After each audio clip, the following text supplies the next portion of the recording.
तो इस प्रश्न में आपको बताना है कि अग्निपथ प्रवेश योजना का संबंध किससे है, तो आंसर होगा सेना से।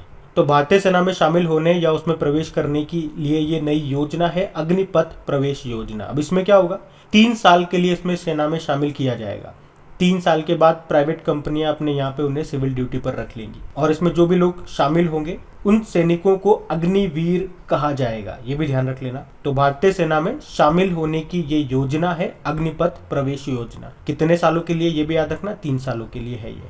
अच्छा, वैसे हमारे आर्मी चीफ मनोज मुकुंद नरवणे ये तो जा रहे हैं, ये रिटायर्ड हो रहे हैं। अच्छा, अगर पूछा जाए कि हमारे नए आर्मी चीफ कौन है तो कमेंट बॉक्स में टाइप करके बताओ। ये प्रश्न हम लोग आगे देखेंगे, अगर आपको याद है तो टाइप करके बताओ, हम आगे पढ़ेंगे इसे। बढ़ते आगे। अच्छा बताइए, अभी किस राज्य सरकार ने मुख्यमंत्री उद्यम क्रांति योजना शुरू की, तो आंसर होगा मध्य प्रदेश। तो मध्य प्रदेश में बेरोजगार खुद का बिजनेस शुरू कर सकें, इसके लिए युवा उद्यमियों को 1 लाख रुपए से लेकर 50 लाख रुपए तक का लोन दिया जाएगा इस मुख्यमंत्री उद्यम क्रांति योजना के तहत। अगर आपकी उम्र 18 से 40 वर्ष तक है तो आप इस योजना का लाभ उठा सकते हैं, लेकिन आपको 12वीं पास होना चाहिए, उसी को मिलेगा इस योजना का फायदा। इसमें भी 2 कैटेगरी है। अगर जैसे कि आपको इंडस्ट्री यूनिट शुरू करनी है तो आपको 1 लाख रुपए से 50 लाख रुपए तक का लोन मिल सकता है। अगर सर्विस यूनिट और रिटेल बिजनेस में आपको जाना है तो 1 लाख रुपए से 25 लाख रुपए तक का लोन आपको मिलेगा। इसमें और क्या खास बात है कि इसमें 3% की ब्याज सब्सिडी भी आपको मिलेगी। आपको सिक्योरिटी भी नहीं रखनी है, पैसा भी लोगे और सिक्योरिटी भी नहीं रखनी है। ये इसकी कुछ खास पॉइंट है, आप ध्यान रखना। देखो, मध्य प्रदेश की कैपिटल भोपाल है और 2022 में 5वां खेलो इंडिया यूथ गेम्स ये भोपाल में ही होगा। भारत का पहला ई वेस्ट क्लिनिक आपको भोपाल में ही मिलेगा। मुख्यमंत्री शिवराज सिंह चौहान, गवर्नर कौन है, मंगूभाई छगनभाई पटेल है। और पहला जियो पार्क ये कहाँ पे स्थापित किया गया, ये मध्य प्रदेश के जबलपुर के लम्हेटा गांव में। ध्यान रखना। बढ़ते आगे। चलिए बताइए, अप्रैल 2022 में नागरिक उड्डयन मंत्रालय ने चुनिंदा अंतर्राष्ट्रीय गंतव्यों के साथ हवाई संपर्क को बढ़ावा देने के लिए किस योजना को शुरू किया, तो आंसर होगा अंतर्राष्ट्रीय हवाई संपर्क योजना। अभी हमारे सिविल एविएशन मिनिस्ट्री ने अंतर्राष्ट्रीय हवाई संपर्क योजना को शुरू किया है, मतलब इंटरनेशनल एयर कनेक्टिविटी स्कीम को, जिसका उद्देश्य क्या है, भारत के कुछ राज्यों को फेमस इंटरनेशनल डेस्टिनेशन से कनेक्ट करना। जैसे कि अभी इम्फाल, गुवाहाटी और अगरतला को, जो ढाका है, जो बैंकॉक है, जो काठमांडू है, जो हनोई है, इन जैसे अंतरराष्ट्रीय गंतव्यों से डेस्टिनेशन से जोड़ा जाएगा। अच्छा, अगर आपसे प्रश्न पूछा जाए अफगानिस्तान से भारतीयों को वापस भारत लाने के लिए कौन सा ऑपरेशन चलाया गया था, तो ऑपरेशन कौन सा, को चलो आप बताओ, ये कौन सा ऑपरेशन था। 2 है, यूक्रेन से जो भारतीय आए थे और भारतीयों को लाया गया था, और अफगानिस्तान से जो लाया गया था। कौन से ऑपरेशन से, दोनों से नाम आप ही बताओ, कौन से ऑपरेशन चलाए गए थे, दोनों के नाम आप ही बताओ। हम बढ़ते हैं आगे। चलिए बताइए, एयरपोर्ट अथॉरिटी ऑफ इंडिया, भारतीय विमानपत्तन प्राधिकरण ने अभी कौन सी योजना शुरू की, तो आंसर होगा अवसर। तो अभी एयरपोर्ट अथॉरिटी ऑफ इंडिया ने महिलाओं, कारीगरों और शिल्पकारों की प्रतिभा को प्रोत्साहित करने और उन्हें सही अवसर प्रदान करने के लिए अवसर पहल को शुरू किया है। यहाँ पे अवसर का क्या मतलब हो गया, airport as venue for skilled artisan of the region, मतलब क्षेत्र के कुशल कारीगरों के लिए स्थान के रूप में हवाई अड्डा। तो अब क्या होगा, एयरपोर्ट अथॉरिटी ऑफ इंडिया के जो भी हवाई अड्डे हैं उन पर 100 से 200 वर्ग फुट क्षेत्र जो है ये सेल्फ हेल्प ग्रुप, स्वयं सहायता समूह को बारी बारी से 15 दिनों की अवधि के लिए दिया जाएगा, जहां पे वो क्या करेंगे, अपने उत्पादों का, अपने प्रोडक्ट्स का प्रदर्शन करेंगे। वहां पे जो भी लोग आएंगे ना, एयरपोर्ट में जो भी यात्रीगण आते हैं, आते जाते वक्त उन प्रोडक्ट्स को देखेंगे, उनको खरीदेंगे। तो योजना का नाम भी देखो क्या है, अवसर है। तो इस तरह से एयरपोर्ट अथॉरिटी ऑफ इंडिया कर क्या रहा है, उन कारीगरों को, उन शिल्पकारों को अवसर प्रदान कर रहा है कि हाँ, हमारा जो ये एरिया है इतना बड़ा, इसका छोटा सा ये क्षेत्र आप ले लो, अपने प्रोडक्ट्स को यहाँ पे रखो। हमारे जो यात्रीगण आएंगे, एयरपोर्ट से आएंगे, एयरपोर्ट से जाएंगे, वो आपके प्रोडक्ट्स को देखेंगे, अच्छा लगता है तो खरीदेंगे। ये अच्छी बात है। वैसे हमारे नागरिक उड्डयन मंत्री कौन है, ज्योतिरादित्य सिंधिया हैं। और एयरपोर्ट अथॉरिटी ऑफ इंडिया की बात करें, इसके अध्यक्ष संजीव कुमार हैं। बढ़ते आगे। अच्छा, फिर बताइए, बड़ा इंपॉर्टेंट प्रश्न है, सरस्वती सम्मान 2021 से किसे सम्मानित किया गया, तो आंसर होगा रामदरस मिश्रा को।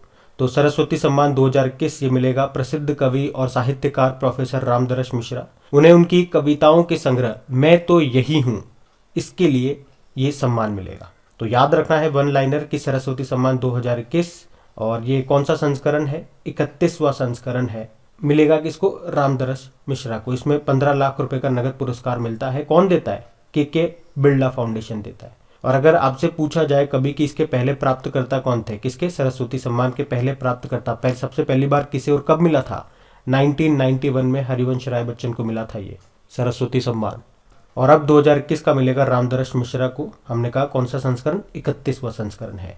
इससे पिछला वाला 30वां किसको मिला था, शरण कुमार लिम्बाले को मिला था, उनके मराठी उपन्यास सनातन के लिए। अगर आपसे पूछा जाए एग्जाम में कि अभी 31वां GD बिरला पुरस्कार किसे मिला, करंट अफेयर्स का प्रश्न है, ये बताओ। आंसर होगा नारायण प्रधान को। उसके अलावा अभी 56वां ज्ञानपीठ पुरस्कार किसे मिला, 2021 के लिए मिला ये नीलमणि फूकन को, और 2022 के लिए 57वां मिलेगा दामोदर माउजो को। और ज्ञानपीठ पुरस्कार कितनी भाषाओं में दिया जाता है पूछेंगे तो 23 भाषाओं में। 22 तो आपके संविधान के 8वीं अनुसूची वाली हो गई और एक अंग्रेजी वाली। और ये भी है प्रश्न कि 30वां व्यास सम्मान ये मिला था शरद पगारे को, उनके उपन्यास पाटलिपुत्र की सामग्री के लिए। और अगर पूछे कि 30वां बिहारी पुरस्कार किसे मिला था, तो मोहन कृष्ण बोहरा को मिला था तस्लीमा संघर्ष और साहित्य के लिए। सारे महत्वपूर्ण नाम है, इनको ध्यान रखना। बढ़ते आगे। अब आपको बताना है कि किसे संत नामदेव राष्ट्र पुरस्कार से सम्मानित किया गया। सत्यपाल मलिक को। ये कहाँ के गवर्नर है, मेघालय के गवर्नर है। और अभी वर्ष 2020 और 2021 के लिए संत नामदेव राष्ट्र पुरस्कार से उनको सम्मानित किया गया। उन्हें पुणे स्थित गैर सरकारी संगठन सरहद के द्वारा सम्मानित किया गया है। सरहद ये एक सामाजिक, सांस्कृतिक और शैक्षिक संगठन है जो भारत के सीमावर्ती क्षेत्रों में संघर्ष प्रभावित लोगों के कल्याण के लिए समर्पित है। अच्छा, 2022 का सुभाष चंद्र बोस आपदा प्रबंधन पुरस्कार किसे मिलता है, विनोद शर्मा को। चमेली देवी जैन पुरस्कार किसे मिला, आरिफा जोहरी को मिला, ये मुंबई की पत्रकार है। और 31वां सरस्वती सम्मान अभी 2021 का किसे मिला, रामदरस मिश्रा को, उनके कविता संग्रह मैं तो यहां हूं के लिए। याद रखना। बढ़ते आगे कि अभी किस बंगाली लेखक ने 2022 का प्रतिष्ठित ओ हेनरी पुरस्कार जीता, तो आंसर होगा अमर मित्रा। अमर मित्रा ये एक बंगाली लेखक है और उनकी एक शॉर्ट फिक्शन स्टोरी है गांव का बूढ़ा व्यक्ति, जिसे बंगाली में कहते हैं गांव बूढ़ो। और अभी इसी के लिए उन्हें 2022 के ओ हेनरी पुरस्कार से सम्मानित किया गया। ये उपन्यास उन्होंने 1977 में लिखा था। और आपको बता दूं, इस कहानी का अंग्रेजी अनुवाद किया है अनीश गुप्ता ने, और उसका नाम रखा है, टाइटल रखा है the old man of Kusumpur. बाकी आप जानते ही 31वां सरस्वती सम्मान ये किसे मिला, रामदरस मिश्रा को, उनके कविता संग्रह मैं तो यहाँ हूं के लिए। और चमेली देवी जैन पुरस्कार 2021 जीता है आरिफ जोहरी ने। और 2022 का सुभाष चंद्र बोस आपदा प्रबंधन पुरस्कार मिला व्यक्तिगत श्रेणी में विनोद शर्मा को। अब आप कमेंट बॉक्स में टाइप करके बताओ 31वां GD बिड़ला पुरस्कार अभी किसे मिला था। हम बढ़ते हैं आगे। तो इस प्रश्न में आपसे पूछ रहे हैं कमलूप्स रेजिडेंशियल स्कूल के नाम से किसकी तस्वीर को world press photo of the year 2022 नामित किया गया, तो आंसर होगा एम्बर ब्रैकन। तो इस फोटो का टाइटल है कमलूप्स रेजिडेंशियल स्कूल। एक्चुअली में कनाडा का ये स्कूल हुआ करता था कमलूप्स इंडियन रेजिडेंशियल स्कूल, लेकिन यहाँ पे 215 बच्चे दुर्व्यवहार के कारण मर जाते हैं। तो इनकी याद में एक क्रॉस बना करके उन बच्चों के कपड़ों को टांग दिया जाता है, और यही वो पिक्चर है जिसे 2022 का world press photo of the year मिला है। और इसे किसने खींचा है, कनाडा की ही एक महिला है जिनका नाम है एम्बर ब्रैकन, उन्होंने। और ये क्वेश्चन इसलिए भी इंपॉर्टेंट हो जाता है क्योंकि प्रतियोगिता के 67 ईयर के इतिहास में पहली बार world press photo of the year एक ऐसी तस्वीर को चुना गया जिसमें कोई व्यक्ति नहीं है। तो फोटो का टाइटल मैंने आपको बताया कमलूप्स रेजिडेंशियल स्कूल, और इसको किसने खींचा है, एम्बर ब्रैकन ने, जिनको मिला है world press photo of the year 2022। बाकी चिली के सेंट्रल बैंक के गवर्नर हैं मारियो मार्सेल। अभी 2022 के गवर्नर ऑफ द ईयर का अवार्ड मिला था इनको। इंटरनेशनल लेबर ऑर्गेनाइजेशन के प्रमुख बनने वाले पहले अफ्रीकी बने हैं गिलबर्ट होंगबो। और अमेरिकी गणितज्ञ हैं ये डेनिस पार्नेल सुलिवन। अभी इन्होंने ही एबेल पुरस्कार 2022 को जीता था, तो इनके नाम भी याद रखना। बढ़ते आगे। चलिए बताइए अप्रैल 2022 में वर्ष 2018 के लिए कितने कलाकारों को संगीत नाटक अकादमी फेलोशिप पुरस्कार प्रदान किए गए, तो आंसर होगा 4। तो अभी हमारे जो वाइस प्रेसिडेंट हैं वेंकैया नायडू, इन्होंने 2 पुरस्कार दिए एक तो संगीत नाटक अकादमी पुरस्कार और दूसरा है ललित कला अकादमी पुरस्कार। अब ध्यान से सुनना, इसके अंदर भी दो तरह के पुरस्कार दिए जाते हैं। एक है फेलोशिप पुरस्कार, ये इसका सर्वोच्च सम्मान होता है, और दूसरा कहा जाता है संगीत नाटक पुरस्कार। और इसी तरह से यहाँ पर भी है, एक है फेलोशिप पुरस्कार और दूसरा है ललित कला पुरस्कार। तो संगीत कला अकादमी में बात करोगे तो जो फेलोशिप पुरस्कार है 4 जनों को दिया गया, जबकि संगीत नाटक पुरस्कार 40 को दिया गया। उसी तरह से ललित कला अकादमी पुरस्कारों में बात करोगे तो यहाँ पे जो फेलोशिप पुरस्कार है वो 3 जनों को दिया गया और ललित कला पुरस्कार 20 जनों को दिया गया। अच्छा मुझे बताओ, साहित्य अकादमी पुरस्कार ये कितनी भाषाओं में दिया जाता है? बताया था मैंने आपको 24 भाषाओं में। 22 तो आपके संविधान के 8वीं अनुसूची वाली हो गई, एक अंग्रेजी हो गया और एक राजस्थानी भाषा हो गया। हिंदी में अभी मिला था दया प्रकाश सिन्हा को सम्राट अशोक नाटक के लिए, और अंग्रेजी का मिला था नमिता गोखले को। आप बता दो कमेंट बॉक्स में टाइप करके कि ज्ञानपीठ पुरस्कार कितनी भाषाओं में दिया जाता है। और अभी 56वां और 57वां 56 नंबर का और 57 नंबर का ज्ञानपीठ पुरस्कार किसे मिला? साथ में ये भी बताओ 31वां सरस्वती सम्मान अभी किसे दिया गया? हम बढ़ते आगे। अच्छा बताइए, अभी किस राज्य की कांगड़ चाय को जल्द ही एक यूरोपीय आयोग के द्वारा जीआई टैग मिलेगा? तो आंसर होगा हिमाचल प्रदेश। हिमाचल प्रदेश की है ये कांगड़ चाय, जिसको अभी जल्द ही यूरोपीय आयोग से जीआई टैग मिलने वाला है। तो ये टैग इस कांगड़ चाय को यूरोपियन मार्केट में प्रवेश करने के अवसर प्राप्त करने में मदद करेगा। वैसे भारत में इस कांगड़ चाय को 2005 में ही जीआई टैग मिल चुका है। और जीआई मतलब होता है ज्योग्राफिकल इंडिकेशन। अधिनियम है 1999 का, लागू हुआ था 2003 में, और पहला जीआई टैग मिला था सन 2004 में दार्जिलिंग टी को, पश्चिम बंगाल की है। अभी हिमाचल प्रदेश की चंबा चप्पल, लाहौल के बने हुए मोजे और दस्तानों को भी जीआई टैग मिला था, और कश्मीरी कालीन को क्यूआर कोड आधारित जीआई टैग अभी मिला था। उसी तरह महाराष्ट्र के सफ़ेद प्याज और वाडा कोलम चावल को जीआई टैग मिला, मध्य प्रदेश के चिन्नौर चावल को जीआई टैग मिला, और असम का जो जुडिमा राइस वाइन है उसको जीआई टैग मिला था। ये पूर्वोत्तर की पहली शराब है जिसे जीआई टैग मिला। किससे बनती है? जुडिमा चावल से बनती है। दिमासा समुदाय के लोगों के द्वारा इसको बनाया जाता है। राजस्थान के सोजत मेहंदी को मिला, नागालैंड की ककड़ी को मिला अभी, और पश्चिम बंगाल के सरभजा और सरपुरिया मिठाई को जीआई टैग मिला। तो ये सब याद रखना, बढ़ते आगे। अच्छा, बड़ा इंपॉर्टेंट प्रश्न है, किसे पहले लता दीनानाथ मंगेशकर पुरस्कार से सम्मानित किया जाएगा?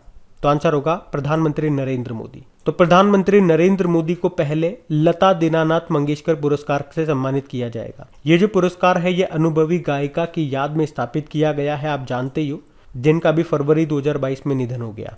और अब से ये पुरस्कार हर साल उस व्यक्ति को दिया जाएगा जिसने राष्ट्र और उसके लोगों के लिए एक महत्वपूर्ण, शानदार और अनुकरणीय योगदान दिया है। लता जी से भी आप ध्यान रख लो, भारत का सर्वोच्च नागरिक सम्मान इन्हें मिला था कब? सन 2001 में। इसके अलावा भारत के अलावा भी किसी और देश का सर्वोच्च सम्मान इन्हें मिल चुका है। किसका? फ्रांस का, जिसको कहते हैं लीजन द ऑनर अवार्ड। बाकी आप जानते ही हो, मध्य प्रदेश के इंदौर में बनाया जा रहा है इनके नाम पे संगीत अकादमी और संग्रहालय। बाकी मुझे बताओ, संत नामदेव राष्ट्र पुरस्कार से भी किसे सम्मानित किया गया? मेघालय के जो गवर्नर हैं सत्यपाल मलिक, उनको। 31वां जीडी बिरला पुरस्कार किसे मिला? नारायण प्रधान को। और 31वां सरस्वती सम्मान 2021 के लिए मिला है रामदरस मिश्रा को, उनके कविता संग्रह मैं तो यहाँ हूँ के लिए। पूरा प्रश्न इंपॉर्टेंट है, याद रखना, बढ़ते आगे। अच्छा, ये भी बड़ा इंपॉर्टेंट क्वेश्चन हो गया। क्या है क्वेश्चन कि अभी हाल ही में संयुक्त राष्ट्र ने किसे tree city of the world के रूप में मान्यता दी है? तो आंसर होगा हैदराबाद और मुंबई। तो अभी यूनाइटेड नेशन के फूड एग्रीकल्चर ऑर्गेनाइजेशन और आर्बर डे फाउंडेशन ने संयुक्त रूप से मुंबई और हैदराबाद को 2021 tree city of the world के रूप में मान्यता दी है। क्यों? क्योंकि इन दोनों शहरों ने शहरी पेड़ों और हरियाली को उगाने और उसे बनाए रखने के लिए ये सम्मान प्राप्त किया है। आपको याद होगा पिछले साल 2020 में हैदराबाद को tree city of the world घोषित किया गया था, और इस बार 2 शहरों को, मुंबई और हैदराबाद को। याद रहेगा ये, बढ़ते आगे।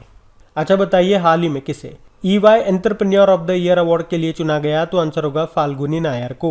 तो नायका की CEO है ये फाल्गुनी नायर, जिन्हें 2021 के लिए EY entrepreneur of the year से नामित किया गया है। और अब वे 9 जून 2022 को EY world entrepreneur of the year awards में भारत का प्रतिनिधित्व करेंगी। अच्छा, इनके अलावा लार्सन एंड टुब्रो के जो ग्रुप चेयरमैन हैं AM नाइक, उनको लाइफ टाइम अचीवमेंट अवार्ड से सम्मानित किया गया। अभी फाल्गुनी नायर से आपको याद होगा Hurun richest self made women in the world 2022 की सूची आई थी, उसमें भारतीयों में टॉप पे यही थी फाल्गुनी नायर, जो कि पूरे विश्व में 10वें स्थान पे रही। और फाल्गुनी नायर से फाल्गुनी शाह का नाम आपको याद आएगा।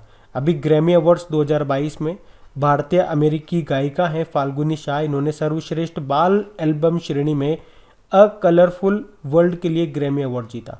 और चमेली देवी जैन पुरस्कार 2021 से सम्मानित किया गया आरिफा जोहरी को, मुंबई की पत्रकार हैं। 2022 का सुभाष चंद्र बोस आपदा प्रबंधन पुरस्कार मिला व्यक्तिगत श्रेणी में विनोद शर्मा को।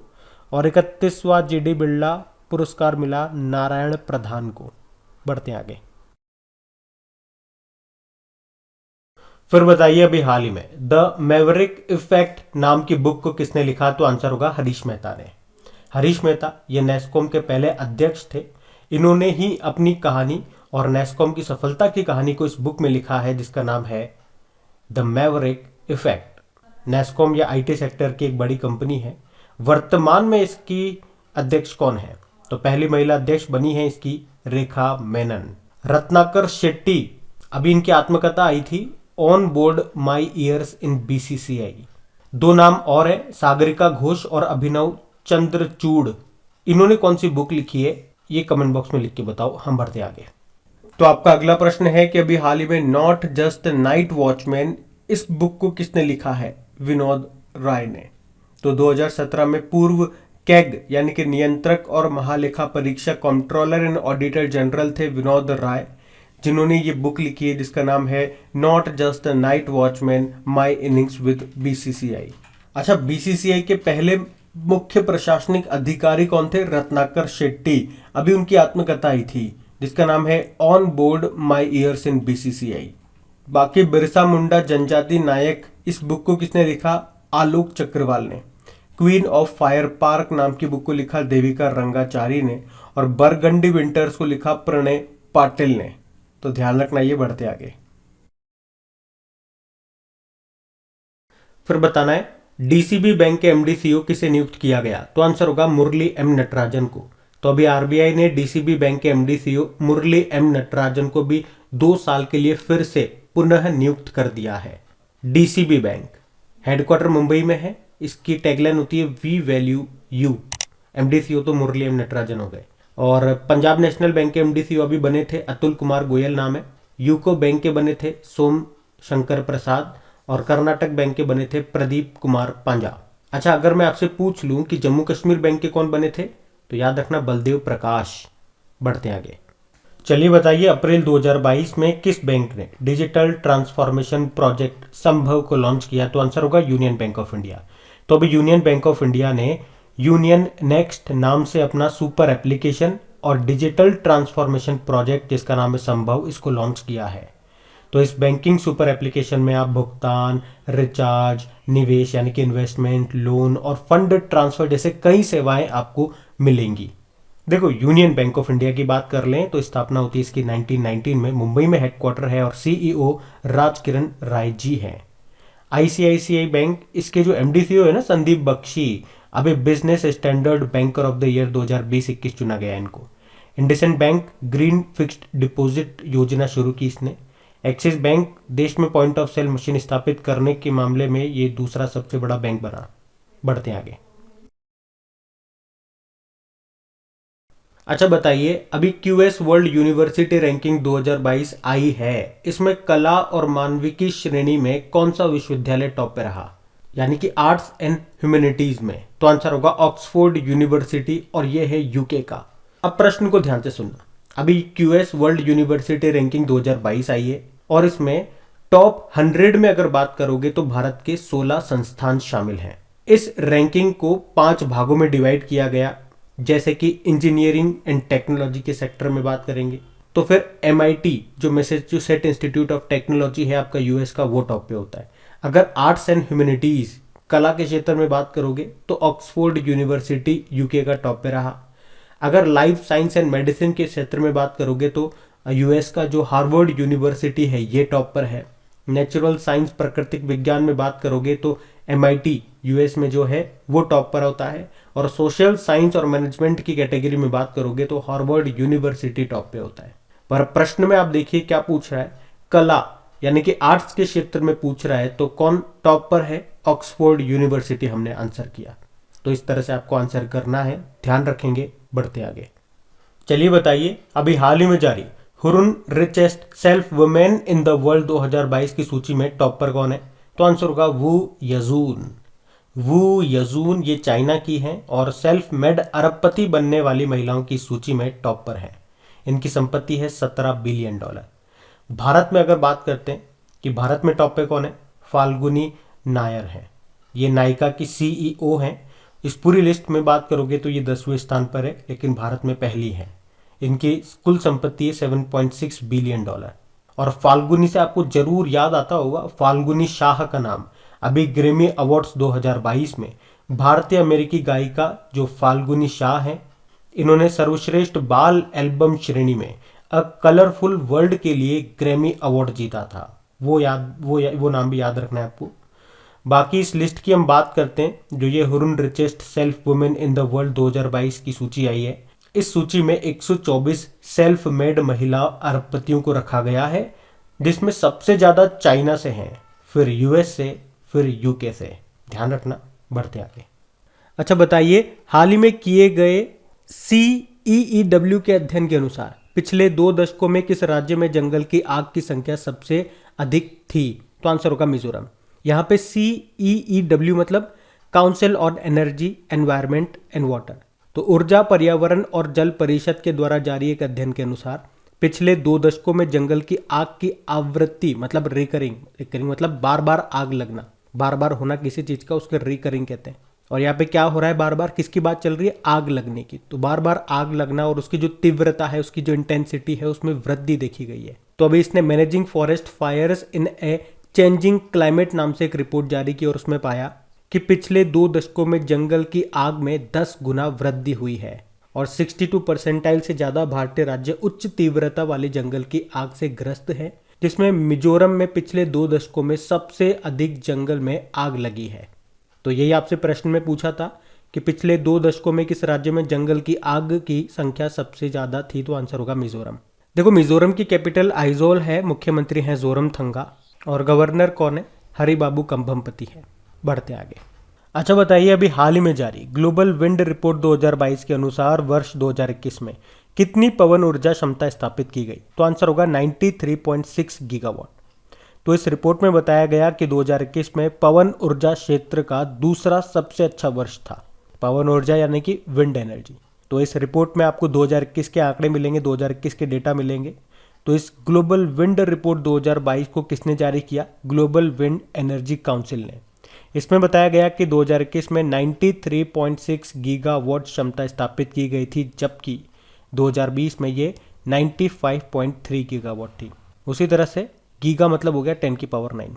जैसे मेगा मतलब होता है ना, मेगावाट बोलते हो, तो उसमें मेगा का मतलब क्या हो गया 10⁶। यहाँ पे गीगावाट है 10⁹। अच्छा अभी IQ एयर की रिपोर्ट आई थी, उसमें सबसे प्रदूषित देश बताया गया था बांग्लादेश को, सबसे प्रदूषित कैपिटल बताई गई थी दिल्ली को, और सबसे प्रदूषित शहर बताया गया था भिवाड़ी को, जो कि अलवर राजस्थान में है। ध्यान रखना। बढ़ते आगे। तो इस प्रश्न में आपको बताना है कि अभी हाल ही में जारी नीति आयोग के राज्य ऊर्जा और जलवायु सूचकांक में टॉप पे कौन सा स्टेट है। तो आंसर होगा गुजरात। तो अभी नीति आयोग के राज्य ऊर्जा और जलवायु सूचकांक में गुजरात बड़े राज्यों में टॉप पर है। गुजरात पहले पे, दूसरे पे केरल, तीसरे पे पंजाब। और अगर छोटे राज्यों में बात करेंगे तो गोवा टॉप पर है, और यूनियन टेरिटरी में बात करेंगे तो चंडीगढ़ टॉप पर है। और ये जो रैंकिंग है ये किस आधार पर दी गई है कि ऊर्जा एनर्जी कहाँ पर कितनी किफ़ायती यानी कि सस्ती है, और वहाँ पे उसकी पहुँच कैसी है यानी कि अवेलेबिलिटी कितनी जल्दी हो पाती है, इस आधार पर रैंकिंग दी गई है। नीति आयोग, ये योजना आयोग के जगह पे लाया गया था सन 2015 में। तो इसकी स्थापना आप बोलोगे 1 जनवरी 2015 को। नीति आयोग में नीति की फुल फॉर्म क्या होगी, national institute for transforming India. वर्तमान में इसके अध्यक्ष कौन है, इसके अध्यक्ष भारत के प्रधानमंत्री होते हैं, जो वर्तमान में नरेंद्र मोदी है। उपाध्यक्ष वर्तमान में राजीव कुमार है, लेकिन पहले उपाध्यक्ष कौन थे, अरविंद पनगड़िया। वर्तमान में CEO अमिताभ कांत थे और पहले CEO सिंधु खुल्लर थे। इससे पहले नीति आयोग ने एक्सपोर्ट प्रिपेयर्डनेस इंडेक्स 2021 निर्यात तैयारी सूचकांक 2021 को जारी किया था, जिसमें टॉप पे गुजरात था। ध्यान रखना। बढ़ते आगे। चलिए बताइए, अभी हाल ही में एयरपोर्ट काउंसिल इंटरनेशनल ने 2021 के लिए दुनिया के टॉप 10 सबसे व्यस्त हवाई अड्डों की सूची जारी की है। उसमें टॉप पे कौन है? अटलांटा इंटरनेशनल एयरपोर्ट, ये यूएस का है। तो अभी एयरपोर्ट काउंसिल इंटरनेशनल ने 2021 के लिए दुनिया भर में टॉप 10 सबसे व्यस्त हवाई अड्डों की लिस्ट जारी की है, जिसमें अमेरिका का जो अटलांटा इंटरनेशनल एयरपोर्ट है ये टॉप पर है। और आपको बता दूं कि इस लिस्ट में अमेरिका के तो 8 हवाई अड्डे हैं और चाइना के 2 हैं। एयरपोर्ट काउंसिल इंटरनेशनल की बात कर लें, इसका हेडक्वार्टर मिलेगा आपको मॉन्ट्रियल कनाडा में। पढ़ते आगे। अच्छा बताइए, विश्व स्वास्थ्य दिवस कब मनाया गया? तो आंसर होगा 7 अप्रैल को। और 7 अप्रैल को ही क्यों? क्योंकि वर्ल्ड हेल्थ ऑर्गेनाइजेशन की स्थापना होती है 7 अप्रैल 1948 को, इसीलिए 7 अप्रैल को हम ये वर्ल्ड हेल्थ डे मनाते हैं हर साल। इस बार की थीम क्या है? हमारा ग्रह हमारा स्वास्थ्य, अवर प्लेनेट अवर हेल्थ।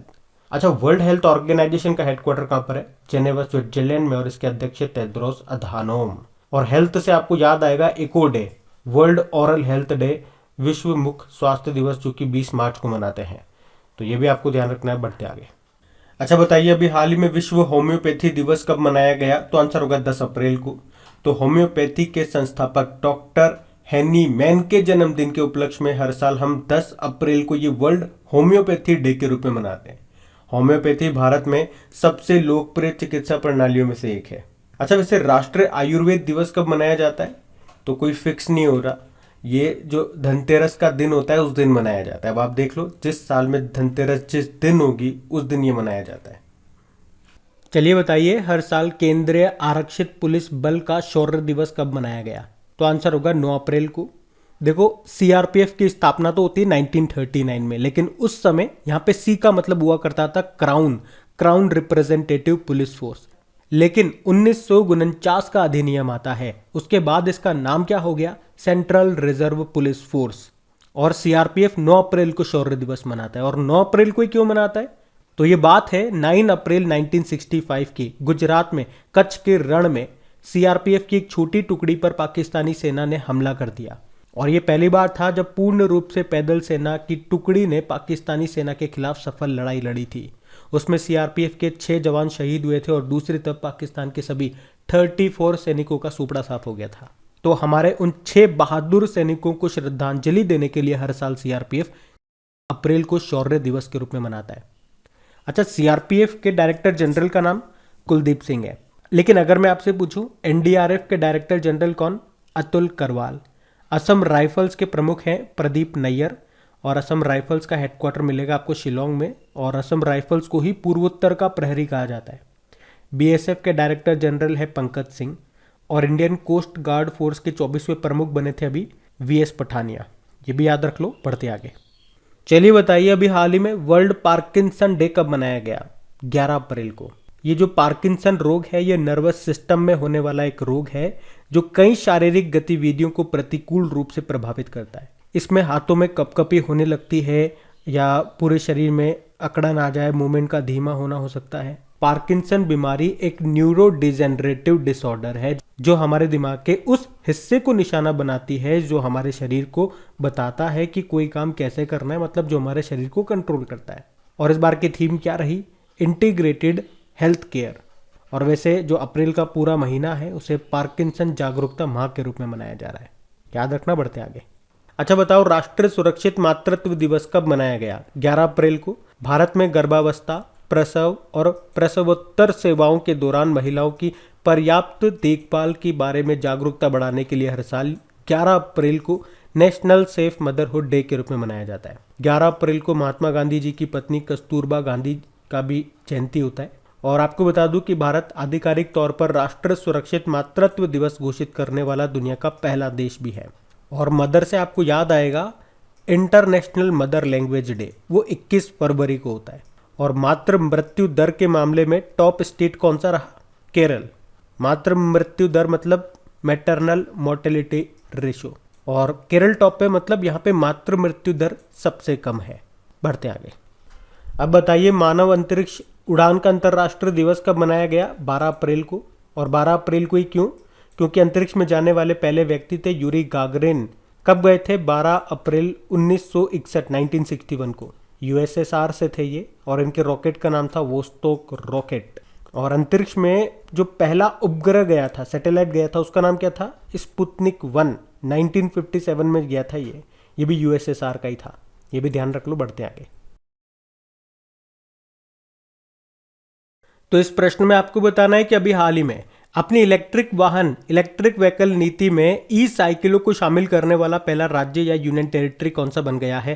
तो आंसर होगा दिल्ली। तो अभी दिल्ली सरकार ने अपने इलेक्ट्रिक वाहन नीति के तहत इलेक्ट्रिक साइकिल को शामिल किया, और उसने ये घोषणा की कि वह पहले जो 10,000 खरीदार होंगे इसके, उनमें से प्रत्येक को 5,500 की सब्सिडी देगी। और इसमें यात्री और कार्गो ई साइकिल दोनों शामिल होंगे जिनकी स्पीड 25 किलोमीटर पर आवर से कम होगी।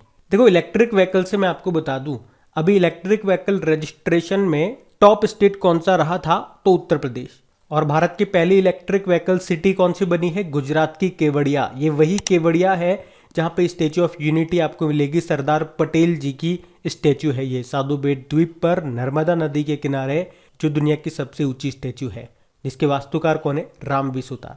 अच्छा, अगर आपसे पूछा जाए कि भारत का सबसे बड़ा इलेक्ट्रिक व्हीकल चार्जिंग स्टेशन कहां पे खुला? गुरुग्राम में। और दुनिया का सबसे ऊंचाई पर इलेक्ट्रिक व्हीकल चार्जिंग स्टेशन कहां पे खुलता है? तो हिमाचल प्रदेश के काजा में। याद रखना, ये बढ़ते आगे। स्पेस एक्स के फॉल्कन 9 रॉकेट के साथ शकुंतला नाम से अपना पहला व्यावसायिक उपग्रह सफलतापूर्वक लॉन्च किया। तो आंसर होगा पिक्सेल। तो भारत के स्पेस टेक स्टार्टअप पिक्सेल ने स्पेस एक्स के फॉल्कन 9 रॉकेट के साथ पहला व्यावसायिक उपग्रह, जिसका नाम है शकुंतला, इसको सफलतापूर्वक लॉन्च किया है। तो यह हाई रेजोल्यूशन वाले हाइपर स्पेक्ट्रल कमर्शियल कैमरों में से एक को, तो अब ये लॉन्च हो गया। उसके लॉन्च होने के कुछ ही हफ्तों में शकुंतला सूचनाओं को इकट्ठा करना शुरू कर देगी और हमारे ग्रह पर प्राकृतिक गैस रिसाव, वनों की कटाई, बर्फ के पिघलने, प्रदूषण और फसल की गुणवत्ता में गिरावट जैसे अदृश्य परिवर्तनों को उजागर करना शुरू कर देगा। नाम याद रखना, इसका नाम शकुंतला। और किस रॉकेट से इसको लॉन्च किया? स्पेस एक्स के फॉल्कन 9। स्पेस एक्स ये एलन मस्क की कंपनी है, जो कि दुनिया के सबसे अमीर व्यक्ति है। और ये जो स्पेस एक्स का जो ये रॉकेट है फॉल्कन 9, इसके नाम पे एक वर्ल्ड रिकॉर्ड भी है, 143 सैटेलाइट्स को एक साथ ले जाने का रिकॉर्ड। बढ़ते आगे।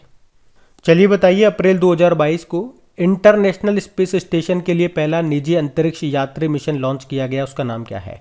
AX1 यानी कि एक्सियोम मिशन 1। ये पहला निजी अंतरिक्ष यात्री मिशन है, इसे नासा ने लॉन्च किया है। और इसमें कौन सा रॉकेट यूज हुआ? फॉल्कन 9, जो कि एलन मस्क की स्पेस कंपनी स्पेस एक्स का है। और इस मिशन को लीड किया किसने? माइकल लेपेज ने। ये यूएस के पूर्व एस्ट्रोनॉट हैं। अच्छा, अगर आपसे पूछा जाए अंतरिक्ष में शूट होने वाली पहली फिल्म का नाम? द चैलेंज, ये रशियन फिल्म थी। और भारत का पहला मानव युक्त अंतरिक्ष मिशन लॉन्च होगा, कौन सा, क्या नाम है उसका? गगनयान मिशन, इसरो लॉन्च करेगा। चलो बताओ, नासा जो है किस वर्ष तक इंटरनेशनल स्पेस स्टेशन को सेवानिवृत्त कर देगा, रिटायर्ड कर देगा? तो आंसर होगा 2031 तक। और अंतरिक्ष में जाने वाले पहले व्यक्ति कौन थे? यूरी गागरिन थे।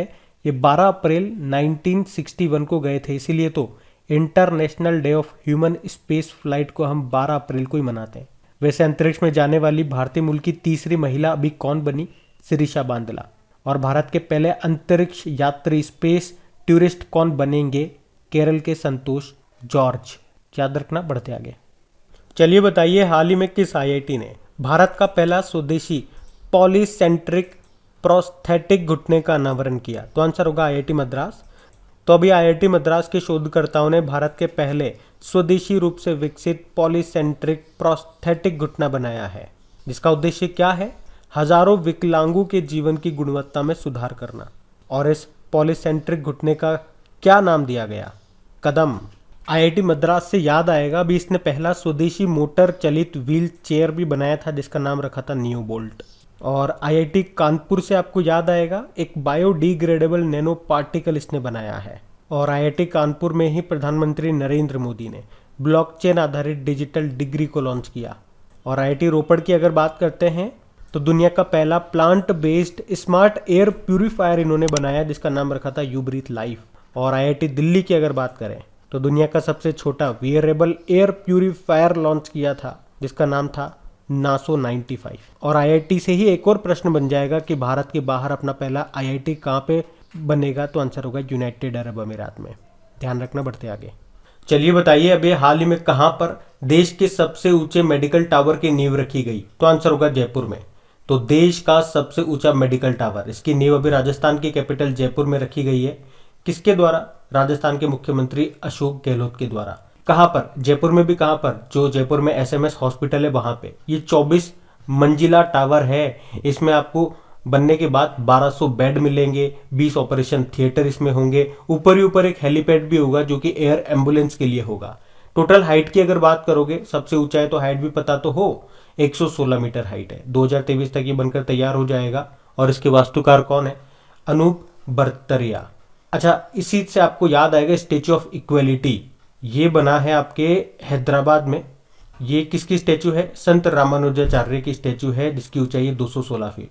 स्टेच्यू ऑफ यूनिटी तो आप जानते ही हो, सरदार पटेल की स्टेच्यू है, गुजरात के केवड़िया में, सबसे ऊंची दुनिया में, 182 मीटर हाइट है। और स्टेच्यू ऑफ पीस आपको मिलेगी पाली राजस्थान में, जो कि आचार्य श्री विजय वल्लभ सुरेश्वर जी महाराज जी की ये स्टेच्यू है, 151 मीटर ऊंची है। और अभी देश का सबसे ऊंचा स्मॉग टावर कहाँ पे स्थापित किया गया? कनॉट प्लेस दिल्ली में। और देश का सबसे ऊंचा एयर प्यूरिफायर अभी लगा था कहाँ पे? चंडीगढ़ में। ध्यान रखना, ये भी बढ़ते आगे। चलिए बताइए, अभी हाल ही में हुए थाईलैंड ओपन बॉक्सिंग टूर्नामेंट 2022 में भारत ने कितने स्वर्ण पदक जीते? तो आंसर होगा 3। तो थाईलैंड ओपन बॉक्सिंग टूर्नामेंट 2022 में भारत ने टोटल तो 10 मेडल जीते हैं, जिसमें से 3 तो गोल्ड हैं, 4 सिल्वर हैं, 3 ब्रोंज हैं। अब ये 3 गोल्ड किसने जीते? गोविंद साहनी ने 48 किलोग्राम कैटेगरी में, अनंत प्रहलाद चोपड़े ने 54 किलोग्राम कैटेगरी में, और सुमित ने 75 किलोग्राम कैटेगरी में।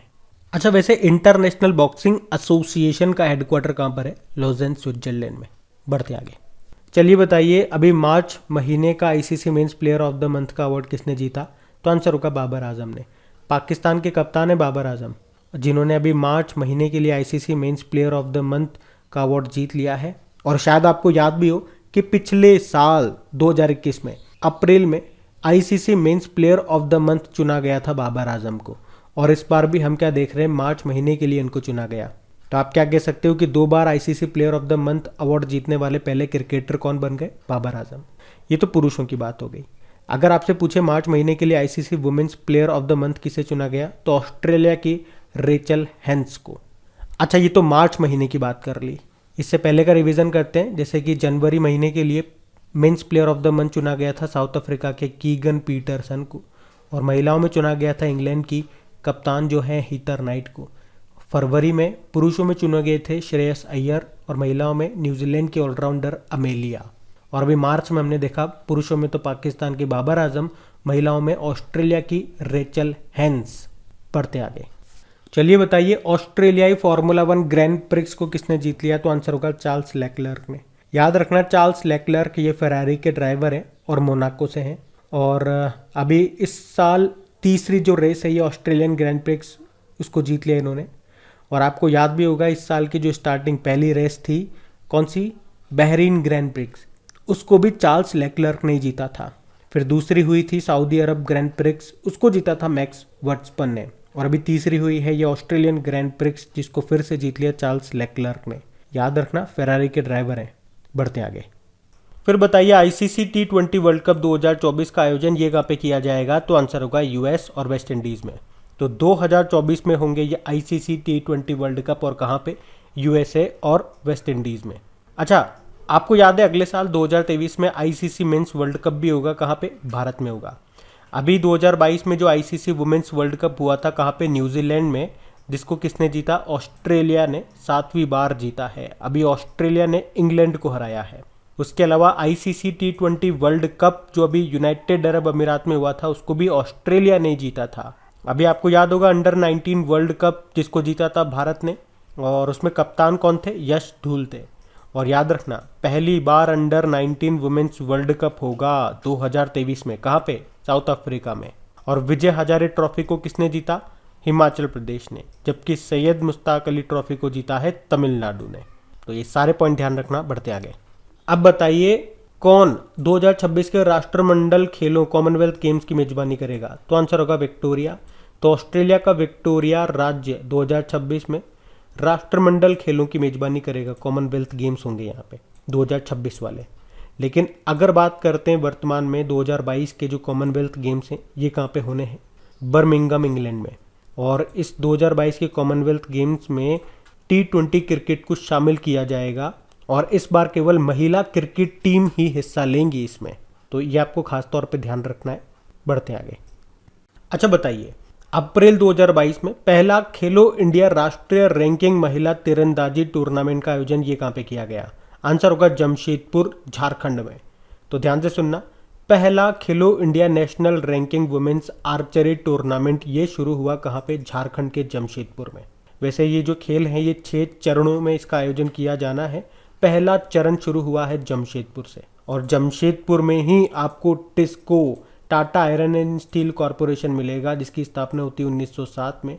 जमशेदपुर किस नदी के किनारे स्थित है? स्वर्ण रेखा नदी के किनारे। और खेलो इंडिया यूनिवर्सिटी गेम्स का दूसरा संस्करण अभी 2022 में होगा कर्नाटक में, जिसका शुभंकर है वीरा।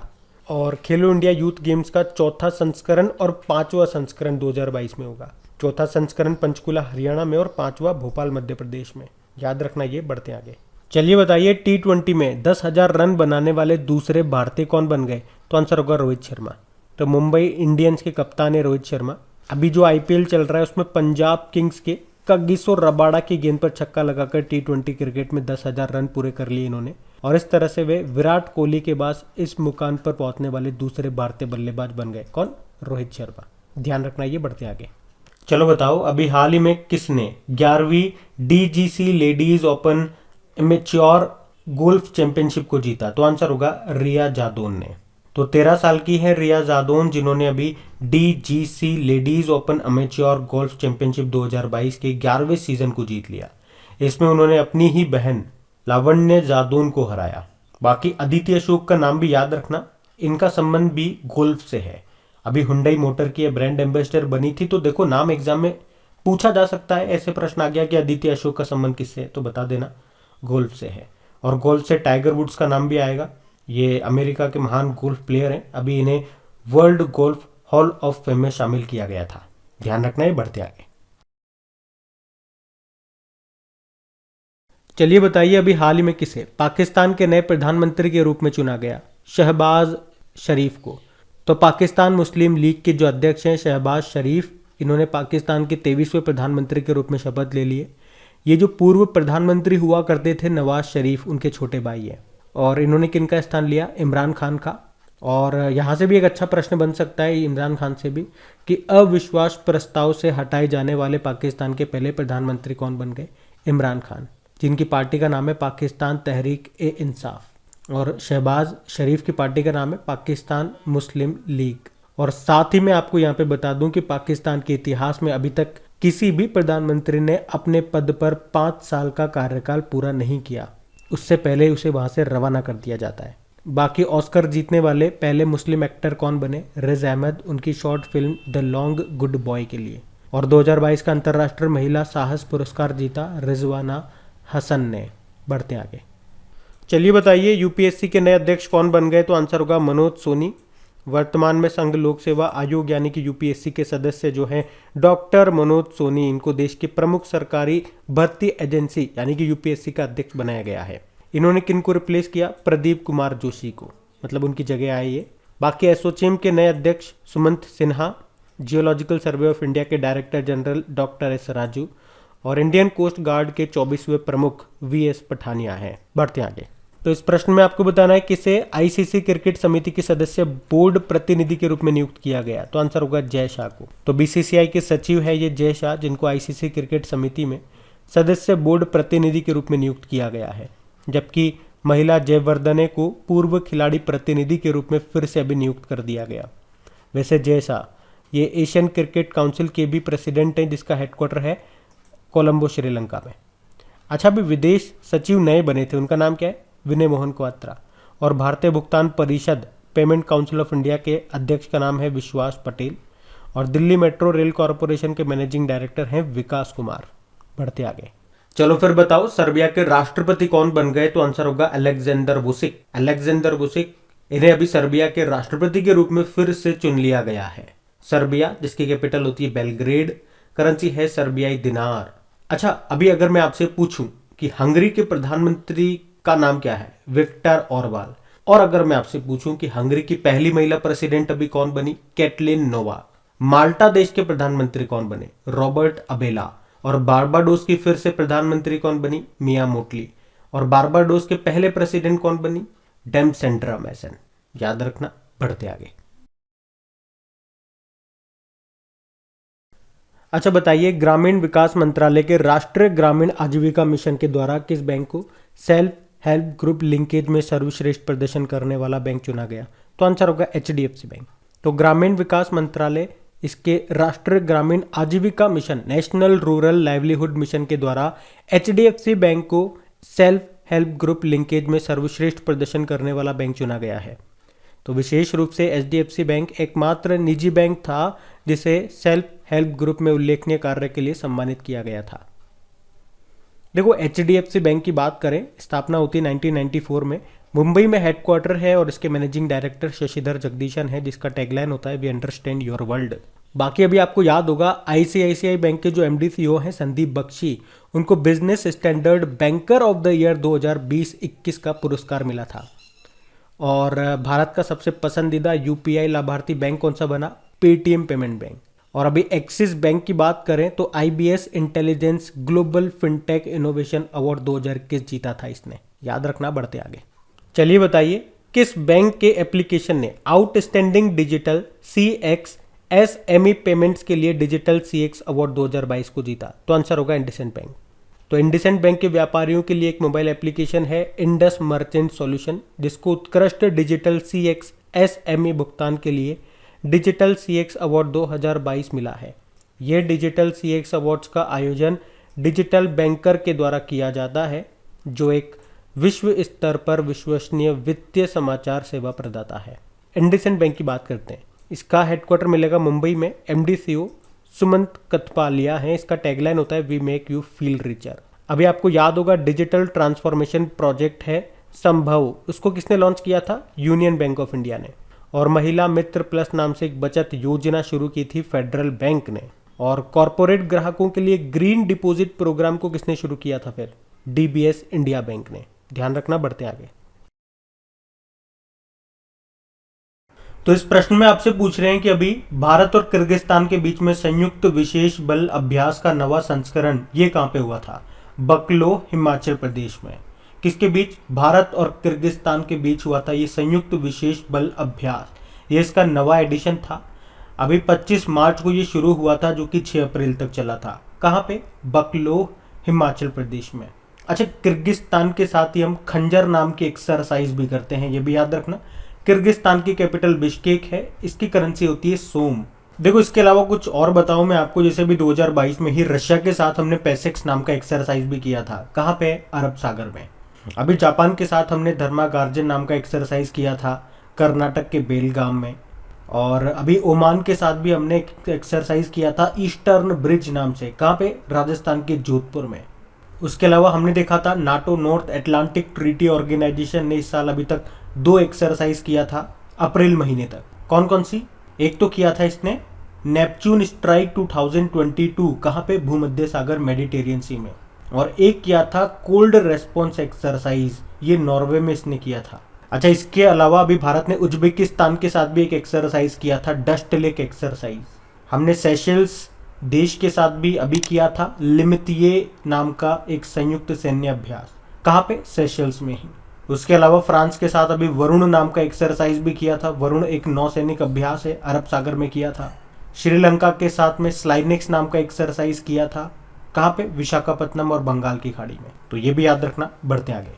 चलिए बताइए, अभी केंद्रीय संस्कृति मंत्रालय ने मंदिरों के अनुष्ठानों को लाइव देखने के लिए कौन सी वेबसाइट को लॉन्च किया? तो आंसर होगा टेम्पल 360।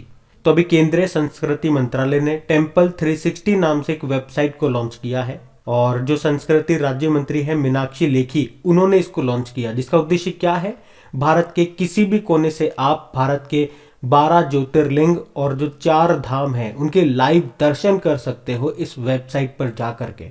4 धाम कौन कौन से कहां पर है, बद्रीनाथ उत्तराखंड में, जगन्नाथ टेम्पल पुरी उड़ीसा में, रामेश्वरम तमिलनाडु में और द्वारका गुजरात में। अभी आपको याद होगा सारथी एप्लीकेशन को लॉन्च किया गया था, किसने किया था? सेबी ने, security and exchange board of India ने, शेयर मार्केट के लिए थी ये। और अभी सुप्रीम कोर्ट ने सुपेस पोर्टल और फास्टर एप्लीकेशन को लॉन्च किया था। उसके अलावा सेहत पहल को लॉन्च किया था रक्षा मंत्रालय ने, सैनिकों के परिवारों को स्वास्थ्य संबंधी सुविधाएं देने के लिए।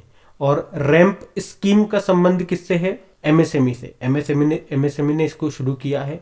वैसे तो एमएसएमई ने यानी कि माइक्रो स्मॉल मीडियम एंटरप्राइजेज ने अभी संभव पहल, स्वावलंबन पहल और समर्थ पहल को भी शुरू किया। वैसे संस्कृति मंत्री हमारे कौन है? जी किशन रेड्डी हैं। और अभी संस्कृति मंत्रालय ने अखिल भारतीय कार्यक्रम झरोखा इसको भी शुरू किया था, याद रखना। बढ़ते आगे। अच्छा बताइए, वर्ष 2021 के लिए कृषि उत्पादों के निर्यात में सबसे अधिक निर्यात किसका रहा? तो आंसर होगा चावल का। अच्छा, आप लोगों को याद होगा, हम लोगों ने पढ़ा था कि 2021-22 में भारत का निर्यात एक्सपोर्ट कितना था? 418 बिलियन डॉलर का था। और इसमें से कृषि का निर्यात कितना रहा? 50 बिलियन डॉलर से ज्यादा का रहा। और इतना निर्यात पहली बार है। अगर परसेंटेज में पूछेंगे कि एग्रीकल्चर में निर्यात में कितनी वृद्धि देखी गई, तो आंसर होगा 19.92% आई। और इसमें भी सबसे ज्यादा निर्यात किसका हुआ? चावल का, उसके बाद चीनी का। लेकिन अगर गेहूं में पूछेंगे कितने प्रतिशत की ग्रोथ है, तो 273% आई। और अभी हम लोगों ने पढ़ा था, एक रैंकिंग आई थी कि सब्जी के उत्पादन में टॉप स्टेट कौन सा है, तो आंसर होगा उत्तर प्रदेश। और फलों में तो आंध्र प्रदेश बना हुआ है टॉप पे। ध्यान रखना, ये डेटा भी, ये प्रश्न भी इंपॉर्टेंट है। बढ़ते आगे। अब आपको बताना है, अभी वैज्ञानिकों ने इंसानों के शरीर में एक नया अंग खोजा है, इस अंग का नाम क्या है? तो आंसर होगा रेस्पिरेटरी एयरवे सेक्रेटरी। तो अभी वैज्ञानिकों ने मनुष्य के शरीर में एक नया अंग खोजा है, उसका नाम रखा है रेस्पिरेटरी एयरवे सेक्रेटरी। और कहाँ पे खोजा? फेफड़ों में, लंग्स में। तो लंग्स का स्ट्रक्चर आपने देखा होगा, उसमें बहुत सारी नलिकाएं होती है। और जो लास्ट वाली कूपिका होती है उसे क्या कहते हैं? एल्वुली कहते हैं, जो कि रेस्पिरेटरी सिस्टम की यूनिट है, इकाई है। और वहीं पे ये नया अंग मिला है। और इसका काम क्या होता है? अगर ये जो एल्वुली है ये डैमेज हो गई, तो इसे ठीक करने का काम करता है ये रेस्पिरेटरी एयरवे सेक्रेटरी। शॉर्ट में से RAS बोल दिया मैंने। अच्छा, फेफड़ों से आपको याद आएगा, पृथ्वी के फेफड़े किसे कहते हैं? अमेजन वर्षावन को। ये दुनिया का सर्वाधिक जैव विविधता वाला स्थान है। तो ये रेस्पिरेटरी एयरवे सेक्रेटरी, ये स्टेम सेल की तरह ही होते हैं। उन्हें ब्लैंक कैनवास सेल यानी कि कोशिकाएं भी कहा जाता है। ध्यान रखना। बढ़ते आगे। अच्छा बताइए, अभी संयुक्त राष्ट्र महासभा ने किस देश को संयुक्त राष्ट्र मानवाधिकार परिषद United nation human right council से निलंबित करने को मंजूरी दे दी? तो आंसर होगा रशिया को। अभी अमेरिका संयुक्त राष्ट्र महासभा में एक प्रस्ताव लेकर के आता है कि रशिया ने यूक्रेन में मानवाधिकारों का उल्लंघन किया है, और इसी कारण रूस को इस United nation human right council से बाहर कर दिया जाए। इसके पक्ष में बात करेंगे तो 93 वोट पड़े, विपक्ष में 24 पड़े। और भारत की बात करें कि भारत ने पक्ष में वोट किया कि विपक्ष में, तो भारत, या यूं कहूं कि भारत सहित 58 देशों ने वोट ही नहीं किया। अच्छा, यूनाइटेड नेशन के बारे में बताओ। स्थापना होती है 24 अक्टूबर 1945 को, इसीलिए तो 24 अक्टूबर को यूनाइटेड नेशन डे मनाते हैं। इसका हेडक्वार्टर न्यूयॉर्क में है। सेक्रेटरी जनरल एंटोनियो गुतेरेस है, पुर्तगाल से हैं। और टोटल मेंबर कंट्रीज है 193, और 193 नंबर का बना था साउथ सुडान। बढ़ते आगे। बताइए, किस राज्य में आदिवासी समाज का सबसे बड़ा प्रकृति पर्व जो कहते हैं सरहुल 2022, ये कहाँ पे मनाया गया? तो आंसर होगा झारखंड में। तो झारखंड का सबसे लोकप्रिय आदिवासी उत्सव है ये, जो कि झारखंड में आदिवासी समुदायों के द्वारा मनाया जाता है। सरहुल शब्द का संबंध वृक्ष पूजा से है। मतलब ये एक ऐसा त्योहार है जहां प्रकृति की पूजा की जाती है, और यह आमतौर पर स्थानीय सरना धर्म के आदिवासी समुदायों के द्वारा मनाया जाता है। अच्छा, झारखंड की कैपिटल क्या है? रांची है। मुख्यमंत्री हेमंत सोरेन है और गवर्नर रमेश बैस है। और आपको बता दूं, सेंट्रल कोल फील्ड का हेडक्वार्टर आपको यहीं रांची में ही मिलेगा। और कोल कैपिटल ऑफ इंडिया किसे कहते हैं? झारखंड के धनबाद को कहते हैं। बढ़ते आगे। अच्छा बताइए, अप्रैल 2022 में कौन सी झील को साफ करने के लिए अथवास पहल शुरू की गई? तो आंसर होगा डल झील। तो जम्मू कश्मीर के जो उपराज्यपाल है मनोज सिन्हा, वे श्रीनगर की डल झील को फिर से जीवंत करने के लिए वहां के नागरिकों की सहायता लेंगे, और इसके लिए उन्होंने अथवास पहल शुरू की है। डल झील, इसे श्रीनगर का गहना भी कहते हैं और कश्मीर का मुकुट भी कहते हैं। डल झील से आपको 2 प्रश्न करंट अफेयर्स के याद होंगे।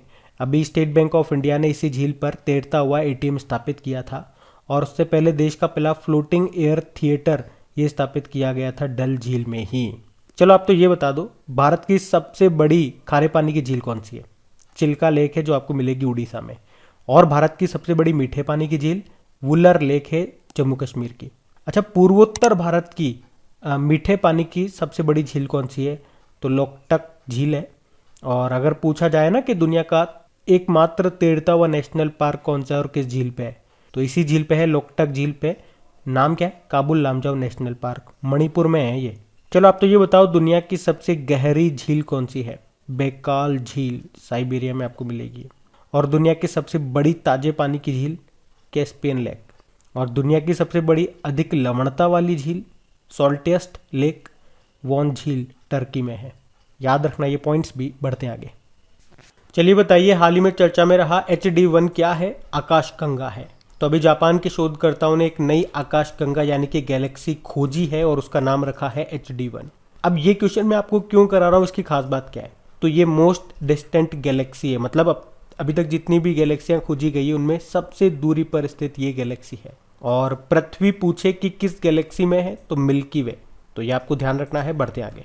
अब आपको बताना है किस राज्य के मुख्यमंत्री ने 1064 एंटी करप्शन मोबाइल एप्लीकेशन नाम से एक भ्रष्टाचार विरोधी मोबाइल ऐप को लॉन्च किया? तो आंसर होगा उत्तराखंड। तो अभी उत्तराखंड के जो मुख्यमंत्री हैं पुष्कर सिंह धामी, उन्होंने 1064 भ्रष्टाचार विरोधी मोबाइल एप्लीकेशन नाम से एक भ्रष्टाचार एप्लीकेशन को लॉन्च किया है। इसके जरिए आम नागरिक भ्रष्टाचार से संबंधित शिकायतों को सीधे अधिकारियों के पास दर्ज करा सकेंगे। देखो, उत्तराखंड की बात करेंगे तो इसकी 2 कैपिटल आपको मिलेगी। इसकी विंटर कैपिटल तो देहरादून है, लेकिन इसकी समर कैपिटल गैरसैंण है। मुख्यमंत्री कौन है? पुष्कर सिंह धामी है। और गवर्नर हैं इसके गुरमीत सिंह। चीफ जस्टिस है राघवेंद्र सिंह चौहान। और अभी उत्तराखंड विधानसभा की पहली महिला स्पीकर कौन बनी है? रितु खंडूरी भूषण बनी है। और अगर पूछे कि उत्तराखंड में एक दिन के लिए मुख्यमंत्री कौन बनी थी, तो आंसर होगा सृष्टि गोस्वामी। बढ़ते आगे।